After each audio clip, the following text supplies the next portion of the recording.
A'udzu billahi minasyaitonir rajim. Bismillahirrahmanirrahim. Subhanaka la ilma lana illa ma 'allamtana innaka antal alimul hakim.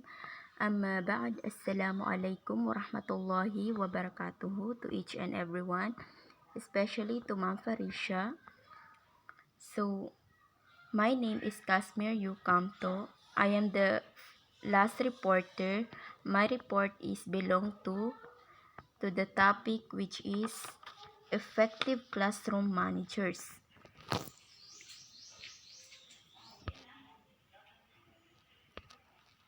My assigned topic that I will be discussed for today is about management of physical environment.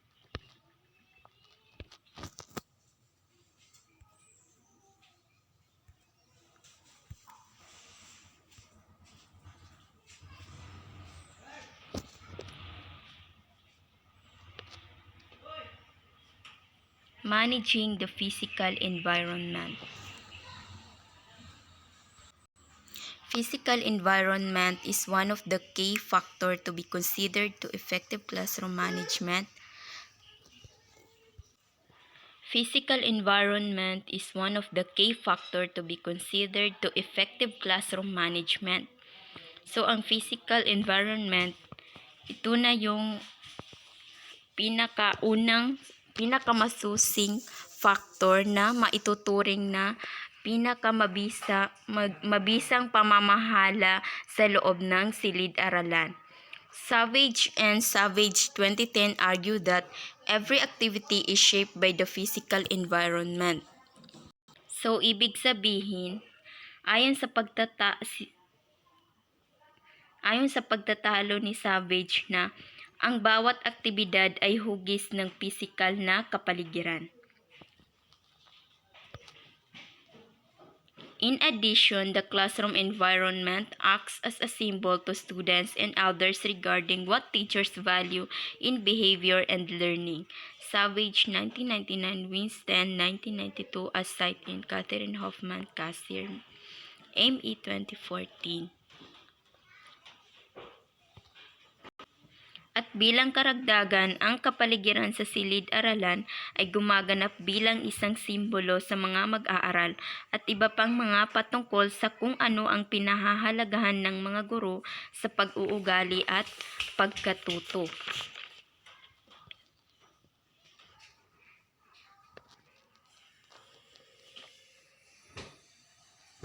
Next is, a conducive physical learning environment includes: first, conveniently arranged furniture. Second, flexible setting arrangement. Clean, well-ventilated, noise-free, and fresh classroom. The physical environment helps create the atmosphere and conducive for learning. So, dito kinakailangan maganda or matibay, maganda yung pagkakaayos ng mga furniture at sa flexible setting arrangement, kahit saan pwede, depende sa kung paano i-arrange, paano yung pagkakaayos ng mga upuan. Ang mahalaga dapat ay makita mo yung mga maayos or maganda yung pagkakaorganisa, which is makikita or tiyak na makikita mo yung mga estudyante. So, kailangan malinis din, well-ventilated at hindi maingay at may sariwang hangin.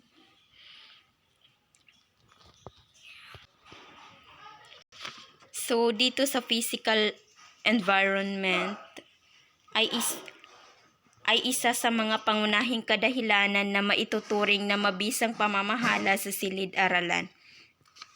So, as a future teacher, dapat isaalang-alang ng mga natin at bigyang pansin ang pamamahala sa pisikal na kapaligiran kasama ang mga sumusunod katulad ng ilaw, light ventilation board at pag-aayos ng upuan.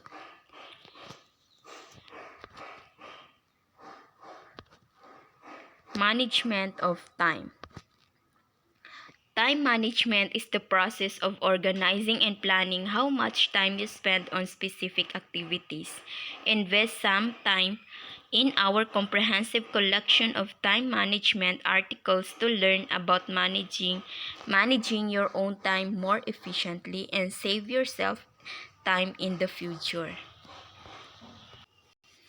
So sa time management, ang pamamahala ng oras ay ang proseso ng pag-uorganisa at pagpaplano kung gaano karaming oras ang igugugol mo sa tukoy na aktibidad at kailangang mamuhunan ng ilang oras sa ating komprehensibong koleksyon ng mga artikulo sa pamamahala ng oras upang malaman ang tungkol sa pamamahala ng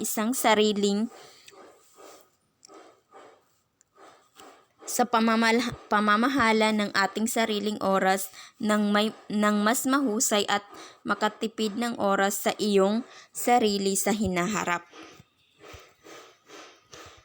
Another, time management is the process of organizing and planning how to divide your time between specific activities.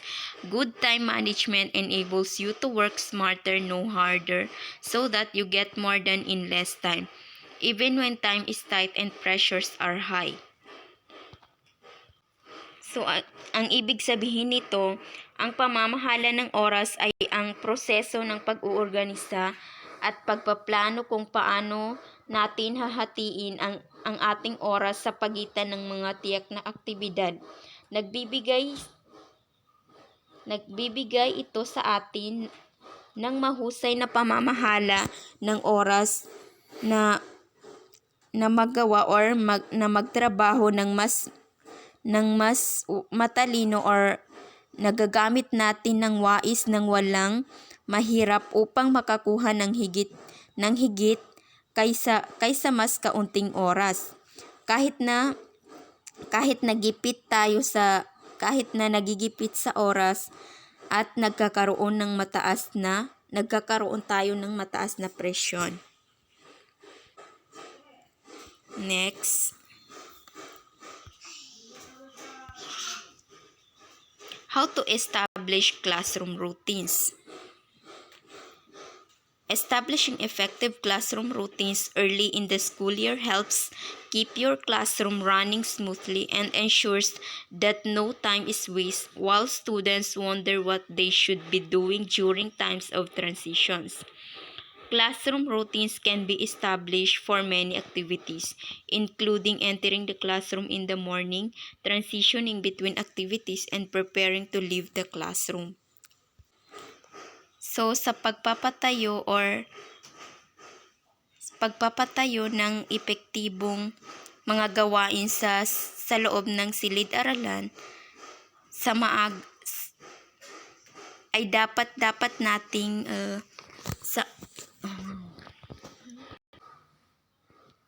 ng maaga ay nakakatulong sa atin na mapadali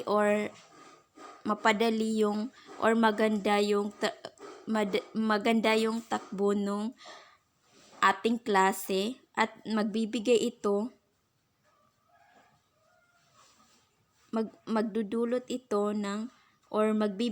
sa atin na hindi masayang yung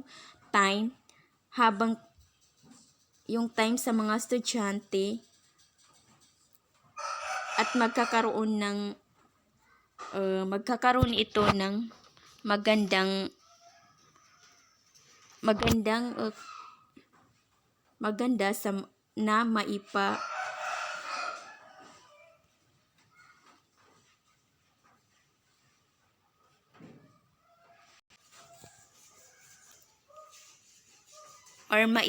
yung mga gawain sa loob ng paaralan na ipapagawa natin sa mga estudyante is magagawa nila ng maayos.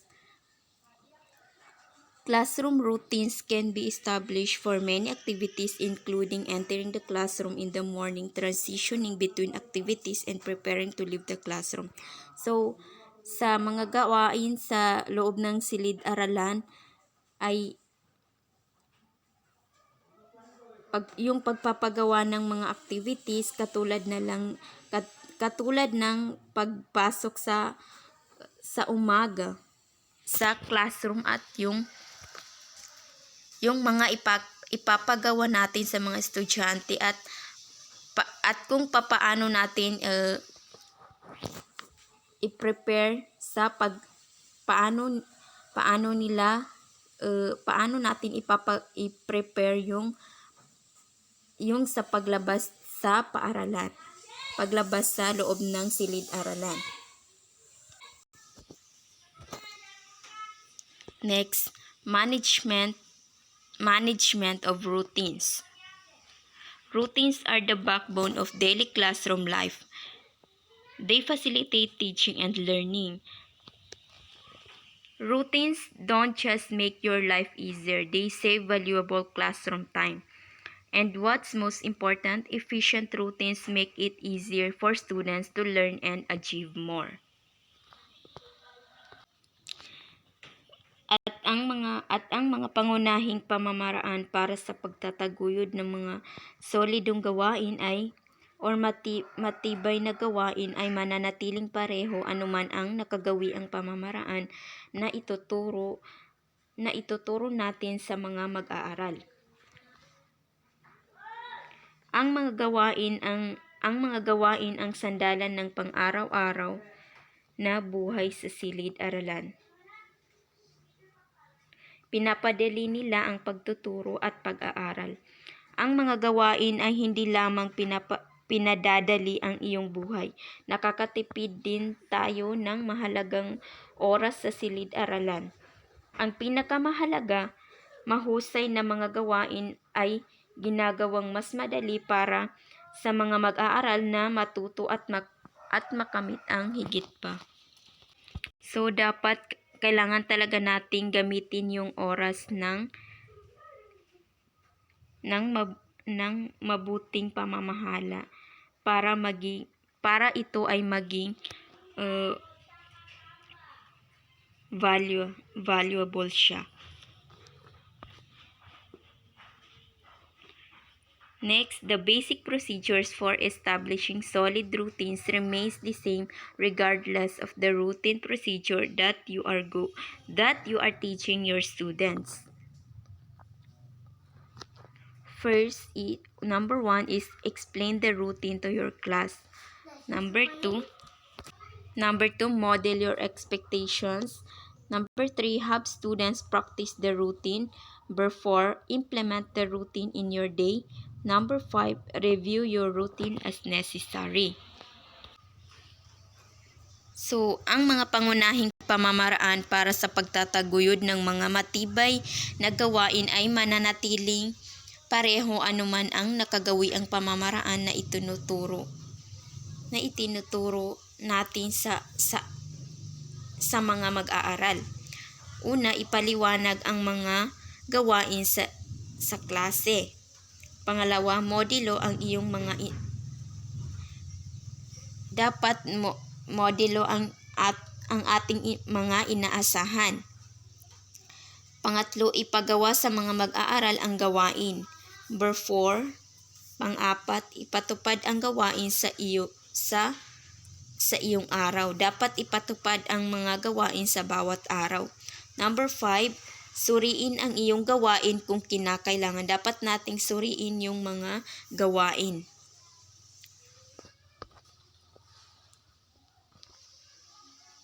So that's all. That was an end of my report. So sana po ay may natutunan kayo sa aking report.